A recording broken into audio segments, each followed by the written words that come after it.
Let's go ahead and get started. I want to welcome everyone to Museum Studies' first webinar of 2024, Guiding Principles, the Foundation of a Meaningful Community Engagement Practice. Interesting. With Shannyn Palmer. I'm Brad Breedhoff with Museum Study. We provide online professional development for people who work in cultural institutions. I see a few familiar faces here who have joined us in past webinars and past courses, and even one or two who were thinking about taking the course Shannyn teaches. We'll get into that later. Today's presentation will be by one of our instructors, Shannyn Palmer, a community-engaged practitioner, researcher, and writer. Shannyn currently works as a consultant helping cultural institutions to achieve best practice in community engagement and create meaningful collaborations. She has over a decade of experience working in community engagement, facilitation, and research with First Nations peoples and communities, culturally and linguistically diverse communities, and government and non-government organizations in the arts, cultural, and cultural heritage sectors. She has a PhD in history from the Australian National University and recently published her first book with Melbourne University Press, Unmaking Angus Downs, Myth and History on a Central Australian Pastoral Station, which traces a history of colonization in Central Australia from the perspective of the Anangu who lived there. Shannyn also leads the course Foundations for Community Engagement, Building Relationships for Meaningful Connection and Collaboration for us. This course is designed to prompt thinking about why community engagement is important and to begin to develop a practical understanding of how to engage with people in communities in ethical, meaningful, and empowering ways. It draws from leading thought in community engaged practice to provide the necessary concepts, information, and practical tools to begin developing an approach to effective and meaningful community engagement. This course will run this March. I will drop a link during Shannyn's presentation to the course in case you are interested. We are excited to have such a large group of you from all manner of cultural institutions, collections, and beyond. More than 90 participants signed up for today's webinar. This chat is being recorded and will be available on our YouTube channel. I will send a link to the recording to all who registered for today's chat once it is available. Please mute yourself during Shannyn's presentation, and then you can unmute to ask questions during the Q&A. Shannyn? Thank you, Brad. And thank you, everyone, for being here with me today. It's the morning here, but I know that it's, there's people joining from all over the world. So I hope your afternoon or evening is going well. I'd just like to begin our time together today by acknowledging the traditional custodians of the country that I am speaking on and presenting to you from today, which is the Ngunnawal and Ngambri peoples. And I'd like to pay my respects to their ancestors and elders, both in the past and the present, and also to acknowledge their unceded sovereignty on these lands and their continuing connection to country, their cultures, and their communities here. And given that there are so many people from all around the world today joining, I'd also like to acknowledge First Nations peoples all over the world and express gratitude for the love and care that they've shown country over millennia. So I'm just going to share my screen with you all.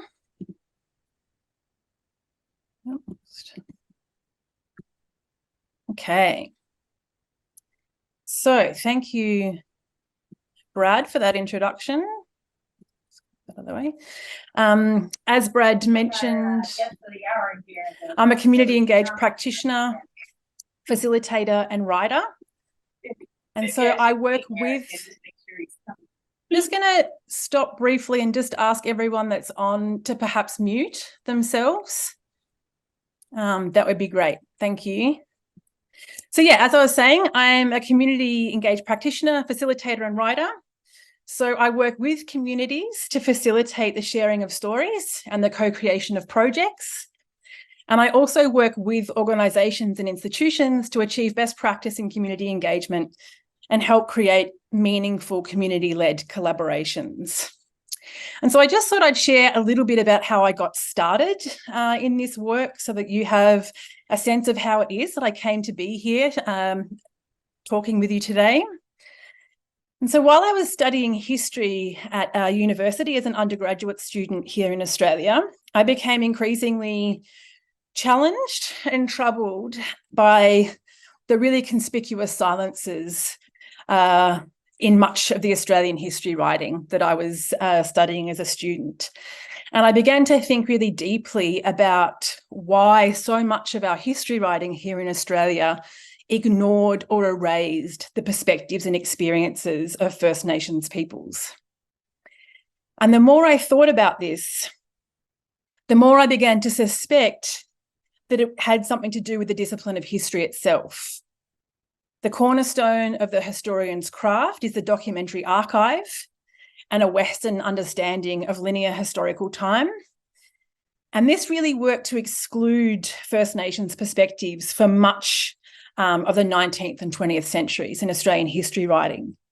And so I wanted to explore the implications of different ways of knowing the world for historical research and writing.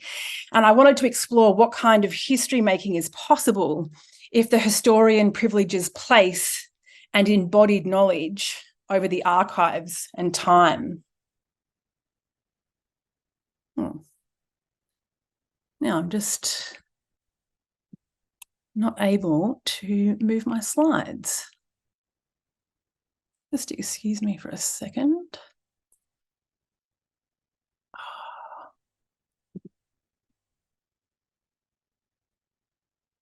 Okay, just bear with me for just a second. Something went really wrong with my Canva. So I'm just going to try this again.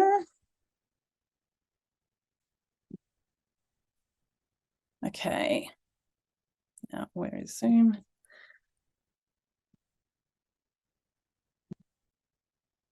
Okay, let's try this again and see how we go. Okay. So, in wanting to pursue these questions, I bought myself an 80 series Toyota Land Cruiser and I moved to Mabantwa, which is the place now known as Alice Springs, to collaborate with Anangu on the history of Angus Downs Pastoral Station. Angus Downs is a pastoral station in Central Australia, so right in the middle of the country in the desert. And Anangu are Pitjantjatjara Yankunytjatjara speaking Aboriginal people who are connected to that place.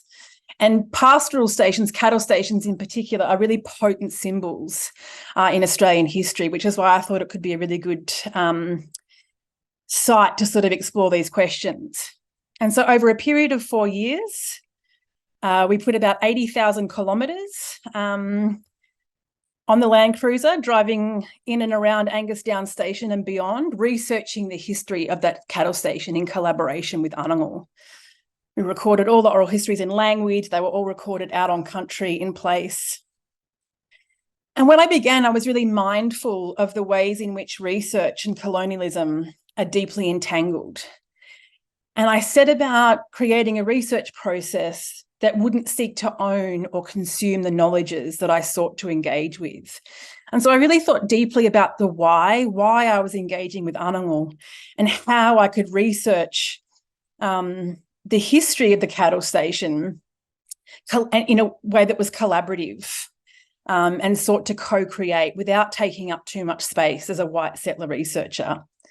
And so over a period of 5 years, I worked with Anangu, researching the history of the station and shaping and reshaping that collaborative process and the project in conversation with Anangu.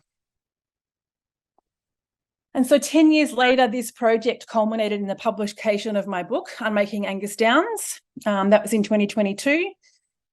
And last year, it won the Northern Territory Chief Minister's History Book Award and the Prime Minister's Literary Award for Australian History. And I'm sharing this not to brag or promote myself, but I think that to me, it was really interesting that the judges' comments and much of the feedback that I've received about the book is a reflection of the methodology, the community engaged practice that underpinned its making. And it was my deep engagement with Anangu and the deep active listening in particular that has been highlighted as a key strength of the work. And this has sort of been voiced by people as it really has enabled readers to connect more directly with the voices and perspectives of my key collaborators, Chuki Chukanku Pumpjack and Sandra Armstrong.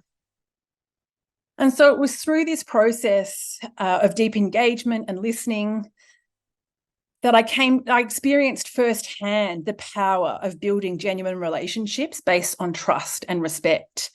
And I came to understand this as central to meaningful engagement and collaboration. And I also came to discover that this way of working is something that I care deeply about. And I also think that it's a really vital skill, especially now, and I think will become increasingly more so into the future as public faith in institutions is collapsing globally.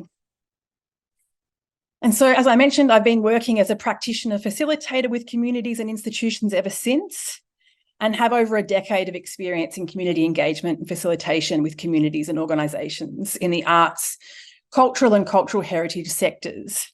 But most recently, I've really been working exclusively with museums. And I think that, the challenge and opportunities for museums today is to connect effectively and meaningfully with the communities that they serve in order to tell stories that more truthfully reflect who we are. And I really do think that museums are incredibly exciting places to be working in and thinking through meaningful community engagement practice.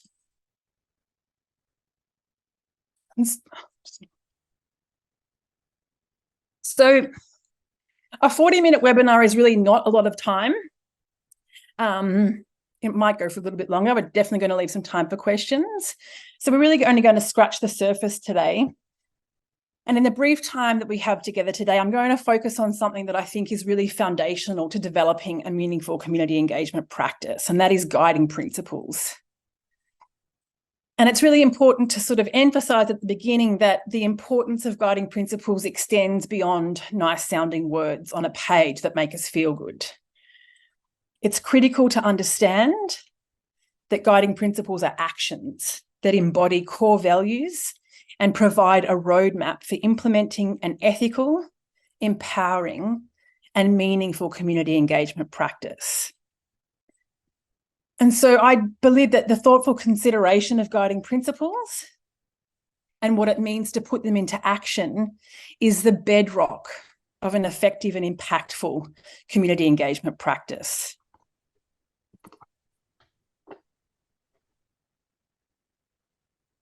So what is community engagement? It might seem like an odd question, that it's something that's just, it's just self-evident what it is. But I feel, words like community engagement and collaboration are really used often, and their use is often inconsistent. And I think that this can be particularly the case in cultural institutions, and that this overuse of the words works to dilute their meaning.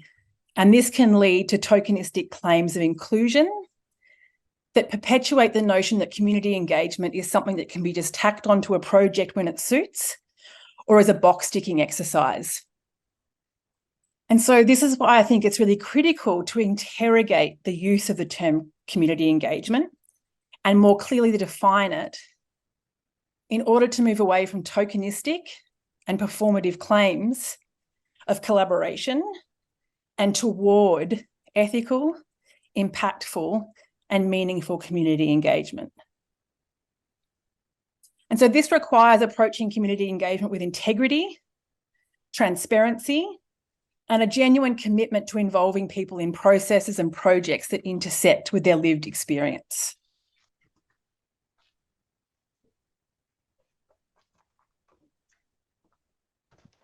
So I just want to emphasise from the outset that there's no one right way to engage with communities. Can't emphasise that enough. There is not a specific model or a checklist of things that we can sort of follow in order to achieve this meaningful engagement practice. really meaningful engagement, it should always be context specific and shaped by the place and the communities that you're engaging with. And so in this sense, I think it's really helpful to think about community engagement as a practice. And approaching community engagement as a practice really requires a critical reflection with the engagement process. It requires us to think deeply about the what, the why, and the how of engaging. And perhaps most importantly, it requires us to approach community engagement as a deeply iterative process, one that's grounded in dialogue, deep listening, reflection, and learning from what worked and what didn't work as a means to evolve and strengthen our practice always. We're always learning. And I think that approaching community engagement as a practice is an important move away from tokenism and toward meaningful and impactful engagement. And you will find that community engaged practice is a term that's increasingly being used to describe meaningful community engagement processes.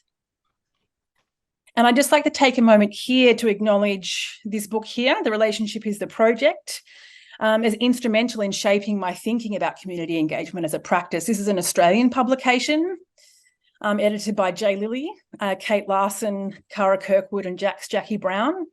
It's a series of essays written by community engaged practitioners from across the arts and the cultural sectors. It's an incredible resource for anyone that's interested in working with communities. I highly recommend it.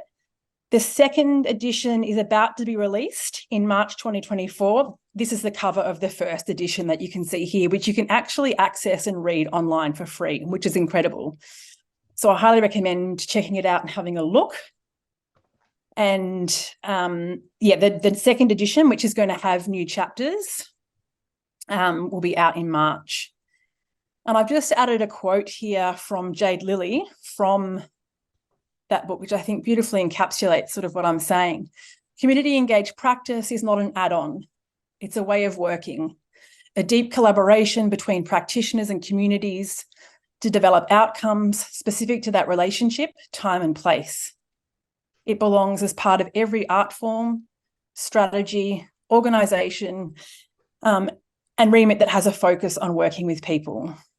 It can be used as a framework to tell stories, explore issues, and deliver beautiful and powerful projects.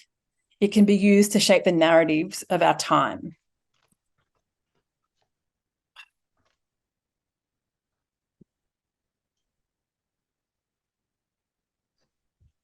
Okay. So I've just got a little diagram here that I created to sort of encapsulate this idea of meaningful community engagement. And like the title of that book, The Relationship is the Project suggests, relationships are at the top of this little model here. They're central to meaningful community engagement. If we can have the best thought out sort of community engagement plan and process, but if we don't have relationships, genuine relationships, the process just falls apart. And in order to build those genuine relationships, we need a solid foundation. And that foundation is a strong and shared sense of purpose and a solid process to guide the work. And I think if you have that solid process, that foundation in place to support the building of genuine relationships, that's when we get trust, which is really the heart of this process. Trust is the key to everything.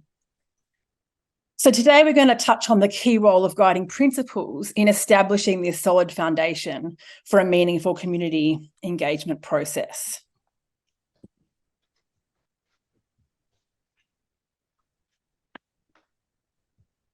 So, thoughtful consideration of guiding principles and what is needed to put them into practice can really help to ensure the integrity of our engagement processes and practice.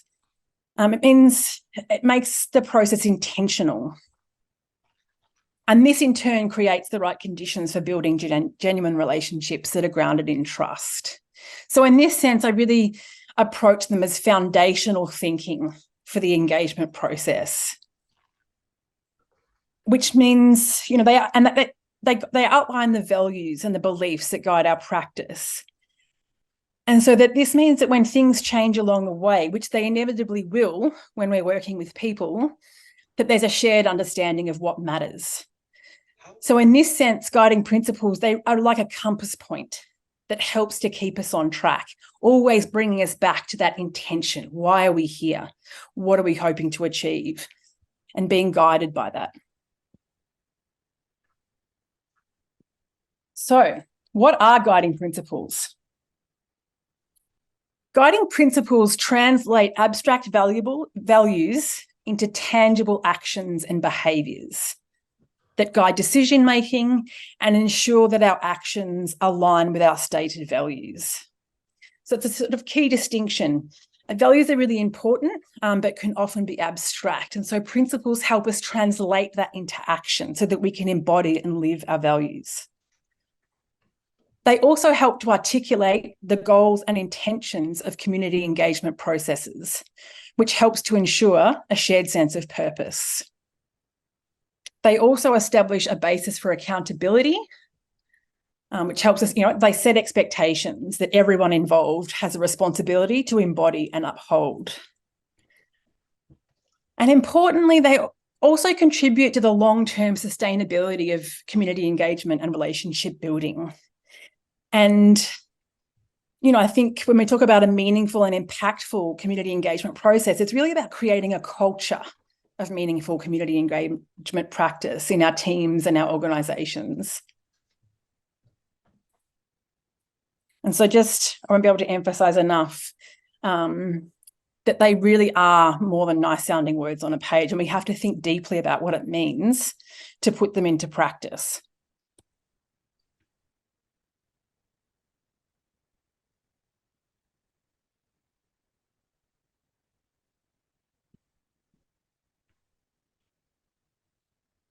And so I've included a quote here from Sienna Beecham, who works for Of By For All. I'm not sure if some of you are probably familiar with that organisation in the States that works with cultural institutions. They've got this great thing called the Change Network, where they work with organisations and institutions to really embed more meaningful engagement practices across organisations. Highly recommend checking them out.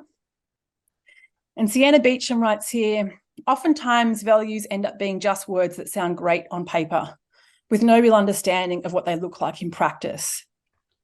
Values are only meaningful if they are put into action. That's where guiding behaviours come in. They are specific actions, systems, or processes that an organisation implements to embody its values. We understand that it's not enough to simply list these values on our website or in our employee handbook. We also need to demonstrate how we are putting them into action. So guiding principles, you know, again, there is no one right way. They will vary from project to project or from organisation to organisation. However, there's some that I think that are central to a meaningful community engagement practice and process. I think, you know, language will also differ across. You see that Beecham here uses the language of guiding behaviours, whereas I use guiding principles. We don't need to get hung up on this stuff. You just choose what reflects you, your team, your organisation. Really, it's the action behind the idea that counts. And so I'm now going to spend a bit of time discussing some of the core guiding principles that are relevant to establishing a meaningful and impactful engagement culture and practice.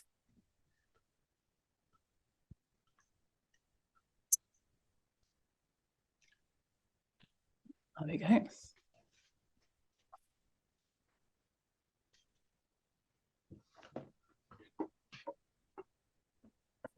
So the first one here I have is purpose.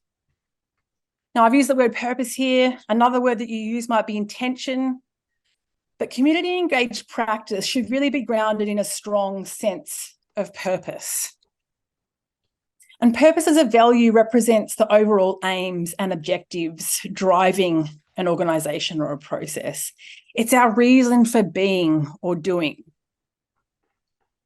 So some actions that can help us to embody this idea of purpose is doing the work of thinking deeply about why, the why of your engagement practice and process.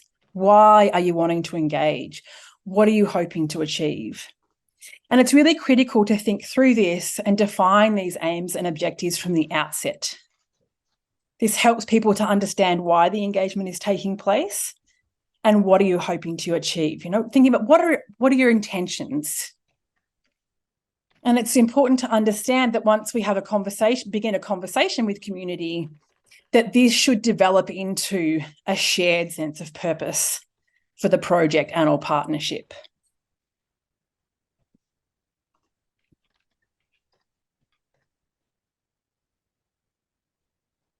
So the next one is context. And community engaged practice should be grounded in an understanding of the unique community context you're seeking to engage with. And it's really important to emphasize that this is before you seek to engage.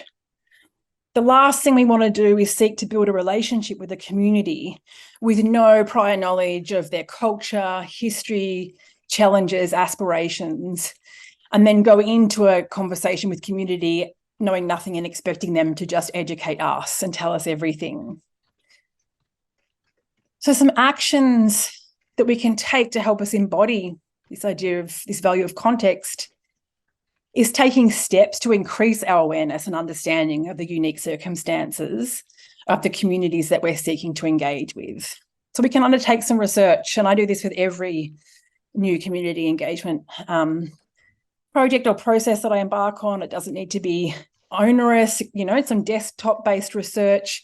And I have a tool or a technique that I use, which is sort of community mapping or creating a community profile before I seek to have a conversation.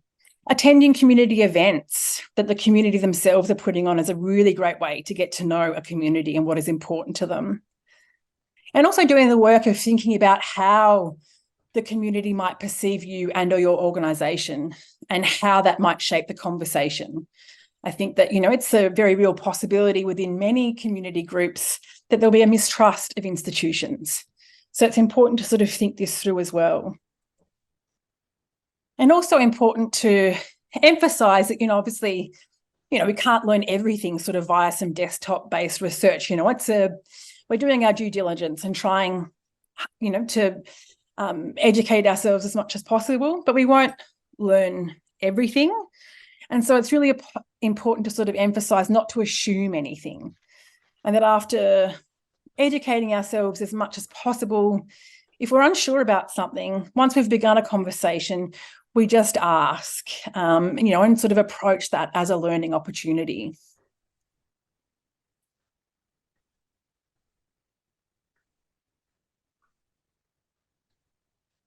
The next guiding principle here is respect. And community engaged practice should be grounded in respect for all stakeholders. And so this involves recognising the valuable contributions of all collaborators and approaching our engagement practice and processes with humility. So actions that we can take to embody this is always being mindful of respecting and valuing community members for the knowledge, experience, and perspectives that they bring to an engagement process. The communities themselves are the experts in the context of their communities and their lived experiences. And we need to go into engagement process with a deep respect and reverence for that expertise. And it can be really challenging for ourselves to relinquish the status of expert or knowledge holder, especially when we have subject matter expertise. But it's really necessary in a community engagement process to just sort of leave that aside and be open.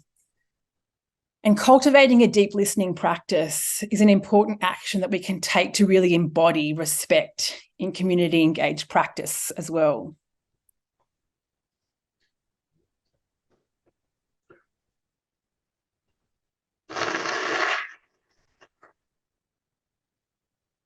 So the next one here is reciprocity.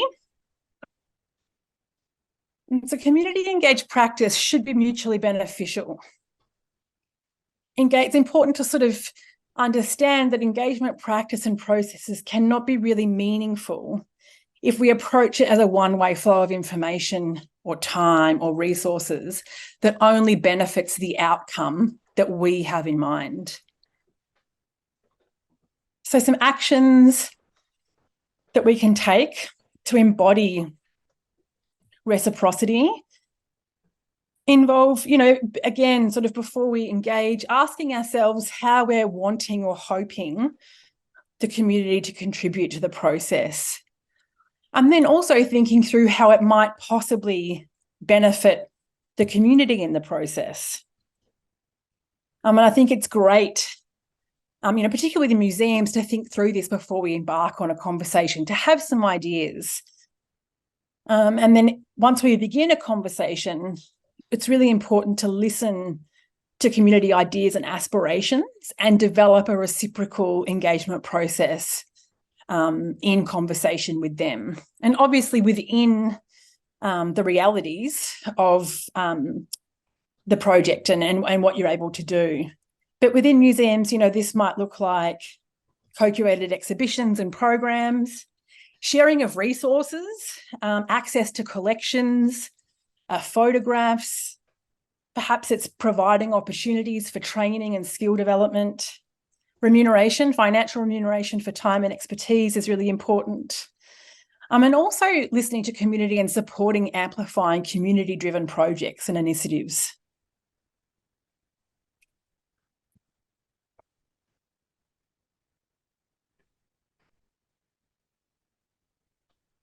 So the next one here is participatory. Another word that we might use to describe this is collaboration.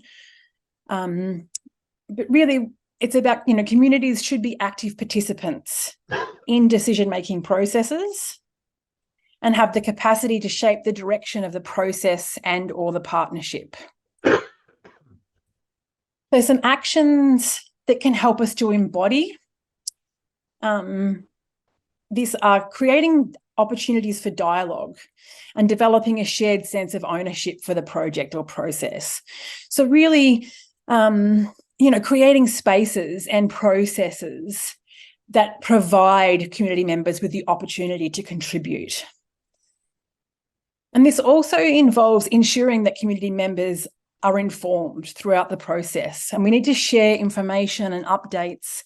It might be via newsletters, via, sort of regular emails, holding workshops, community meetings. And it's really important when we're sharing information, is seeking input and or feedback from the community as well. And important to sort of recognise that being informed enables community members to be active participants in the process. And so, and I think another word that sort of comes up here, this idea of sharing information, being transparent, creating opportunities for dialogue, is empowering community members to be active participants in the process.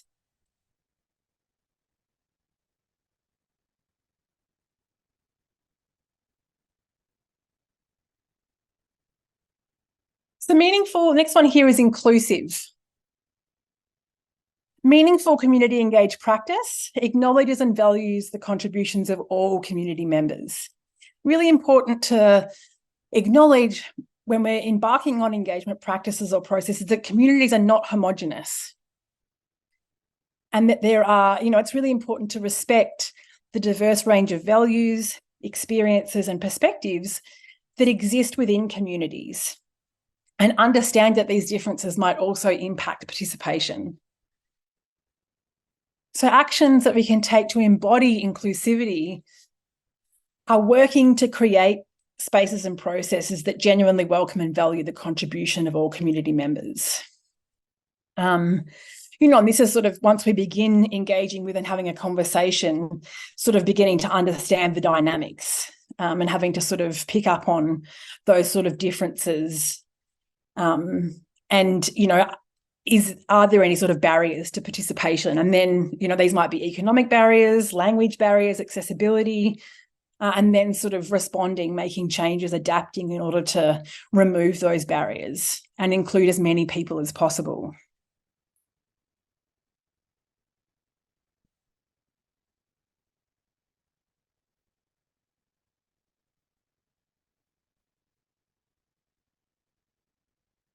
The next one here is integrity. This principle here is touching on the idea that community engaged practice should be open, honest, and meaningful. And so transparency is another way that you might frame this guiding principle. And some actions that we can take to embody integrity in our community engagement practice is to really embrace open and honest communication, providing community members with clear, accurate, and honest information throughout the process. And then actively seeking input and involving the community in decision-making processes, and commit to learning from the feedback and adapting as needed. And this is, in all honesty, it's not always easy. Sometimes things arise and crop up that throw a spanner in the works, and, we sort of may feel like just that it's too difficult, we're going to let people down, we don't want to share that, or but it's really, really integral to an honest and meaningful engagement practice that we just have to be as open and as just open and honesty sort of all the way. And so we also need to ensure that all commitments are made in good faith. And one thing that I really sort of emphasize a lot in my courses and workshops around community engagement really sort of touches on this idea. It's really, really critical for meaningful and impactful community engagement practice that we don't promise something that we cannot or have no intention of delivering. This is one of the easiest ways to undo the good work and really just erode any trust that we may have built up. And it's a tricky one because, when we're building relationships and we want things to go well, we really want to say yes to everything to make community members happy. And sometimes you can sort of fall into a trap of saying what you think people want to hear. But this is, if you're not able to deliver that or haven't even sort of thought about it, we're not acting from a place of integrity. And so not over-promising and under-delivering is a really, really sort of key guiding behaviour with this principle of integrity.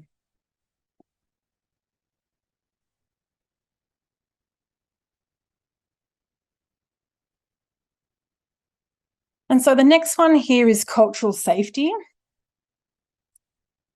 And community engaged practice should be attuned to power and positionality. And this is especially true when we're working within institutions and cultural institutions. It's really important to create spaces where people feel their knowledge and their experience is respected and valued, and that they're able to express their culture without fear of discrimination or marginalisation. And so when we're engaging with communities outside of our lived experience, it's really important to be aware of the issues that community faces in relation to knowledge, representation, and access in particular. And again, this is really very significant when we're working within cultural institutions.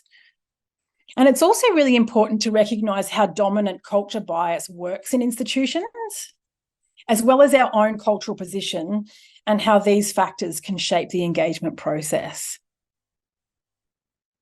And so some actions that we can take to embody cultural safety in our community engagement practices is building cultural competence through education and learning. So that might be cultural awareness training, researching cultural safety, attending workshops, seminars, and thinking how we can implement this into our practice. And we also need to educate ourselves about power, privilege, and difference, and the way it operates, particularly within institutions. We can also collaborate with cultural organisations that are connected to the communities that we're wanting to engage with to help ensure that our engagement processes are culturally informed and align with local cultural values and protocols. And so really, thinking about actions and sort of cultural safety, it's really about developing a culture of education and critical reflection into our practice and creating engagement spaces and processes that are responsive to the specific needs and protocols of different cultural groups.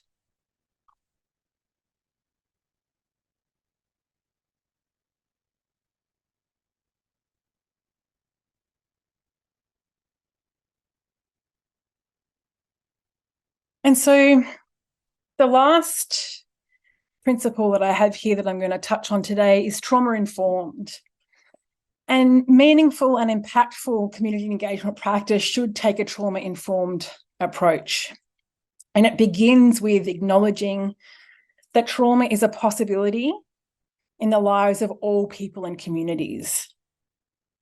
And it can present in various forms and in varied contexts as an effect of war, conflict, abuse, discrimination, or crisis, just to name a few examples.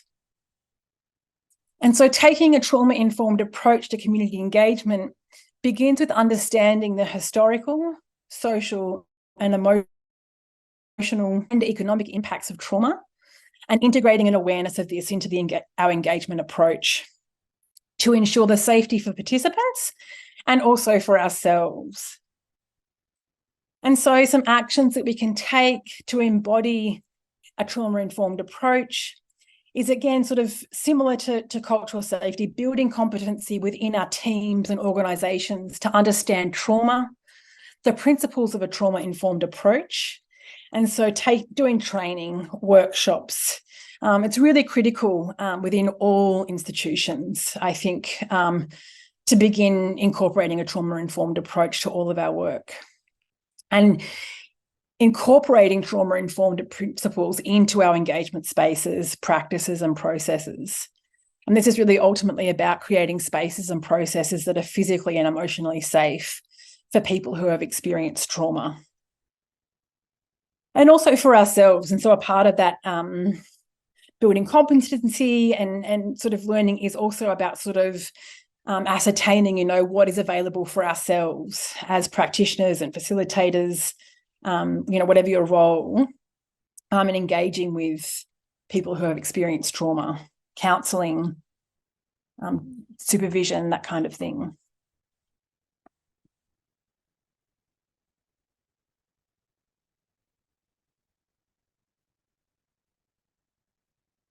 So these are just some examples of values and guiding principles for community engaged practice. I want to emphasise, it's not an exhaustive list by any means, but it is a reflection on some of the core values and principles that I have found to be central to the work of building genuine relationships and trust. And so they may take many forms. You might establish an organisation-wide set of guiding principles for community engaged practice or something else entirely. Or perhaps you develop a set of guiding principles for a specific project or process. Regardless of the purpose, it's really beneficial to think deeply about the values and the associated actions that are going to guide your practice and process. And I think that the formalising it through coming together and thinking through talking about it and writing it down helps to make it real and ensure that everyone is on the same page. And again, it's really crucial that we do this before we seek to engage with community.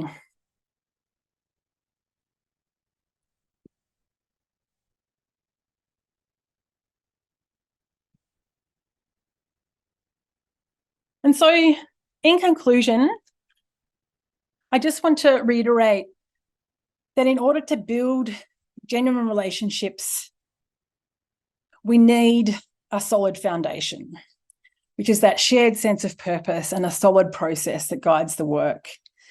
And it's a solid process, a solid foundation that supports the building of genuine relationships and the emergence of the essential heart of the process, which is trust. And I think that, the guiding principles are central to the establishment of a solid foundation. And that more, for them to be of any meaning and value, we need to understand at the outset that they are, it is so much more than just creating a nice sort of list of values that look good on our website or make us sort of feel good about what we're doing. They are actually there to guide decision-making and our actions throughout the process. So they're very much like a roadmap.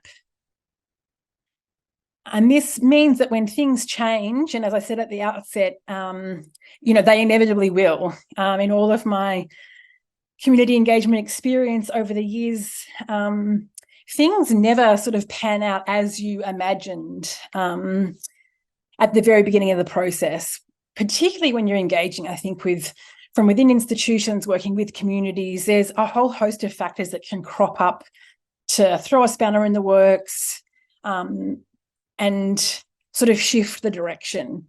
It really is inevitable. And so having a robust set of guiding principles and understanding what they mean in action helps us to respond to those moments of change from a place of integrity. And I think, another principle that I didn't discuss today, but is also sort of central to this work, is sort of that of adaptability and flexibility. It's really crucial, particularly for that sort of relationship building and trust. And so I just want to reiterate as well before I finish that, there is no one right way to do community engagement, and nor is there an end process, like a best practice kind of summit that we can reach. It is a practice that is deeply iterative and shaped by the relationships that we build, the projects that we co-create, and what we learn from them. There are a number of tools and techniques that we can draw on to create that solid foundation of a shared sense of purpose and a solid process. But the relationship building and the trust building is more difficult to pin down.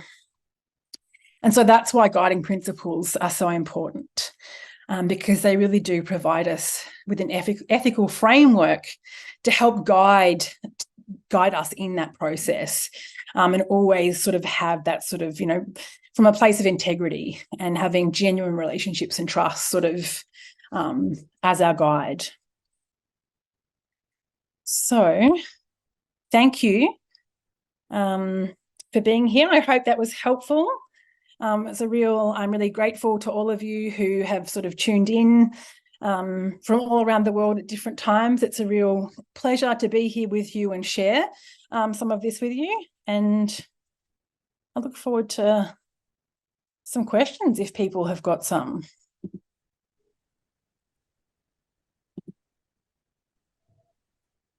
Okay, at this time, if anyone would like to ask Shannyn any questions or share any past experiences, please feel free to unmute and ask your questions. And I want to thank everyone for joining us today. Good turnout.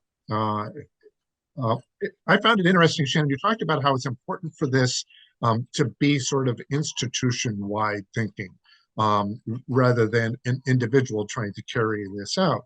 And I thought that was really embodied in the group of people who joined us for the class last year, where we had one person who was a collection manager looking to strengthen ties to communities represented by their collections, particularly those that represented Indigenous communities in their collections. We had another who was a development officer trying to strengthen ties with their donors and their membership. And we had another who was a program developer who was looking to strengthen ties with communities around where they were physically, who they didn't feel their relationships were strong enough with. So we had very different perspectives who were all looking to do something similar. Yeah, I mean, that there's definitely a tension there, I think, between sort of, an institution-wide approach and us educating ourselves individually. I think that, in order for meaningful community engaged practice to be truly meaningful and impactful within institutions, we have to be moving towards a cultural shift within organizations, across organizations, and that the practice and process has to be embedded at the very heart of institutions. But that is blue sky thinking as well. I've worked a lot in institutions, and that is sort of what I am working towards.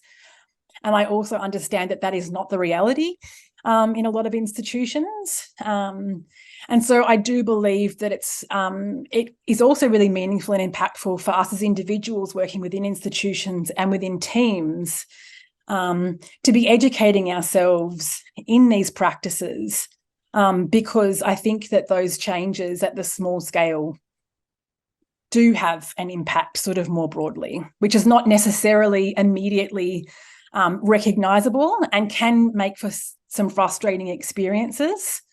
But I think that's part of the process as well. And that in those frustrating sort of moments, we have to be able to have sort of open and honest conversations about what is important. And if we're saying that we want to engage with communities, then in a meaningful way, coming back to that reality of what it looks like. We can't just say we're doing it and then expect people, sort of put something in place, make some decisions that make that impossible.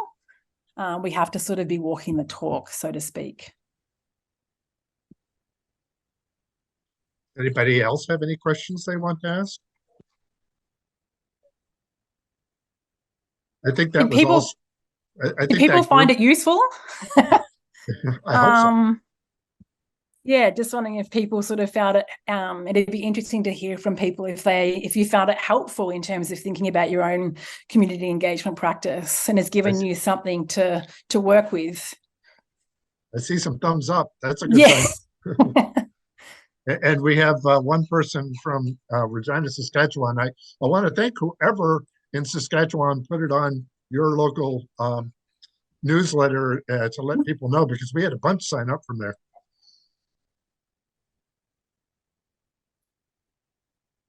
Yeah, Allison, I think the other thing that was really emphasized by that diverse group that we had when Shannyn taught the course last year was all of the different types of community groups that they were aiming at. They were all very different. And so I think that really points out how this can affect how we deal with our communities across the board in an institution. It's not just one definition of community. There are lots of different communities.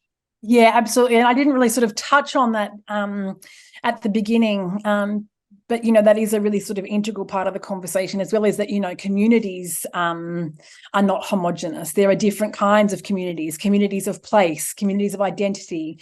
And yeah, so it is this sort of, it's not a homogenous sort of static, community is not a homogenous static thing. They are really diverse. And again, I think, having sort of thinking through guiding principles really helps us to sort of embrace that. Well, thank you for that, Sophie. We'll have to look for that. Linda, you have a question? Yeah, I thought this was a really, really great. And I think what I find most challenging is that, as an organization, I work for a arts funding organization. We have all the right ideas, we're doing all the right training, but these relationships take time and they take a lot of capacity. And we don't always have the time to, or we're not provided time to build those relationships, I think, in a meaningful way. So I think these guiding principles, by writing that out, we're kind of doing a bridge between what our intentions are and the, colonial language, structures that we work in to help us have a defense for taking more time to build that relationship. I really love just that phrase, the relationship is the project. Yeah. From the book title, I think that's just says it all, really. Yeah, it's words to live by for myself. And I do, it's such a great title for that book, and it just encapsulates in a really powerful way. And you've just touched on something really important, Belinda. And I was actually thinking about including, I think that including a guiding principle around sort of time or this recognition of, because it is something that comes up, again and again in my work, particularly with institutions, is that, there's a real sort of desire and a want to sort of, embed this kind of work. But again, it sort of comes back to this sort of culture shift. And it's this, it is this learning process of really sort of understanding that if we want to embrace this work, it does take time. Relationship building does take time, and it takes resources. And so it does require an internal shift in decision-making and the way we do things to prioritize that way of being.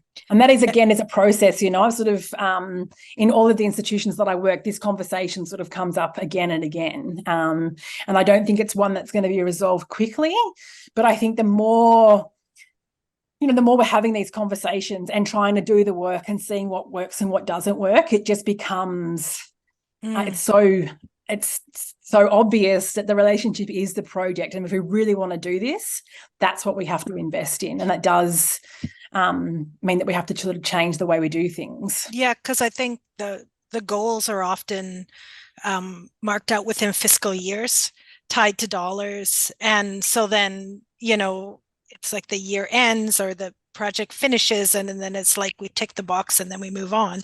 And it doesn't, it becomes frustrating if you haven't achieved what you want to achieve, or you haven't felt like you've made the right connections for a project, or even had time to think about whether it worked or not. Yeah, which is another sort of crucial part as well, that sort of time to reflect and evaluate and sort of learn. So thank you. You have touched on a really important point. And it is something I sort of talk at length about, because it's something that comes up a lot in my own work. But yeah, I think it is sort of part of a big process of sort of learning and change, just having these conversations more and really coming back to that thing all the time, the relationship is the project.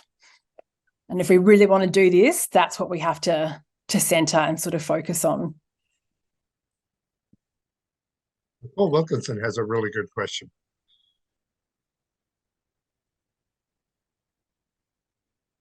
You're not alone in that, Nicole. They sometimes can be on the other side of the globe. Yeah. Nicole, it's a really good question. And in my work, with a number of museums here, we're sort of grappling with that question right now.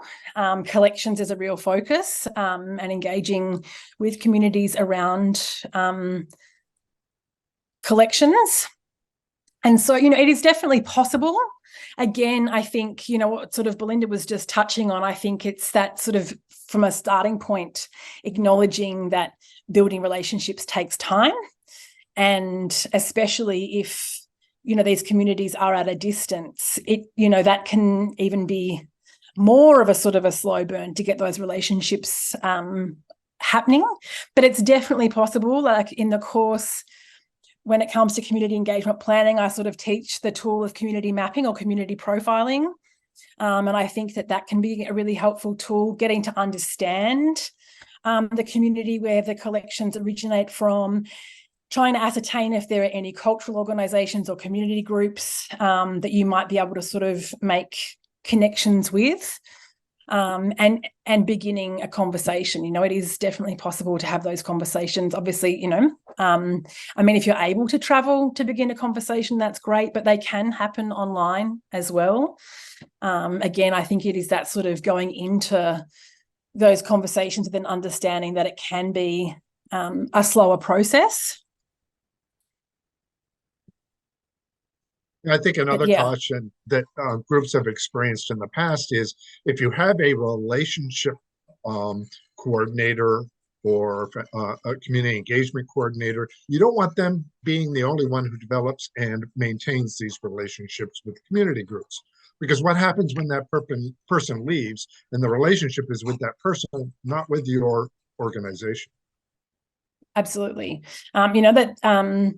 The work that I'm sort of doing with some museums here now really is about making this knowledge sort of it's a skill set that everybody across the organisation needs to develop, and it's because they are skills that we can all develop. We're human beings. We are wired to connect and build relationships. So this is something that we can all develop.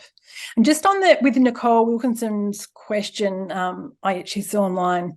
And one thing to think about too is, are the objects, are they digitized? Like, as part of that conversation, if you're not able to travel to the province, are you able to share images of those objects with the community via email or over Zoom and start a conversation that way?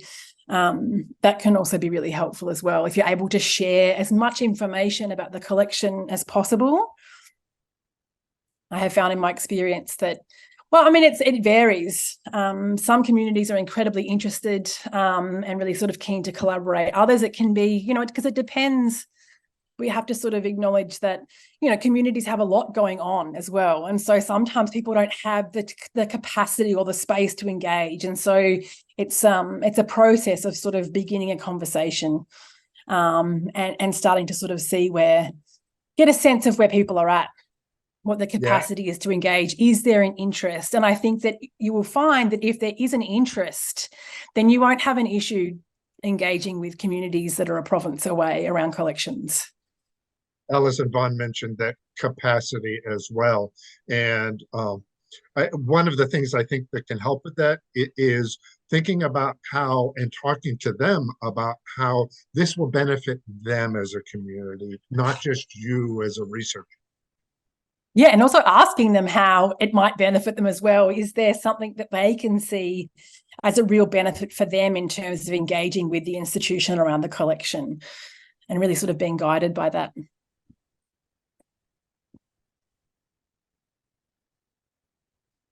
All right. Well, if there are no other questions, again, thank you all for coming. I've put links to our social media in case you want to keep up on upcoming webinars and courses. Also, my email address if you have questions about museum study, and Shannon's email address if you want to talk more about community engagement. And hopefully some of you will join us for Shannon's course next month, and we can talk more about this. Thanks, everyone, for joining. It's a real pleasure. Thanks, Shannyn.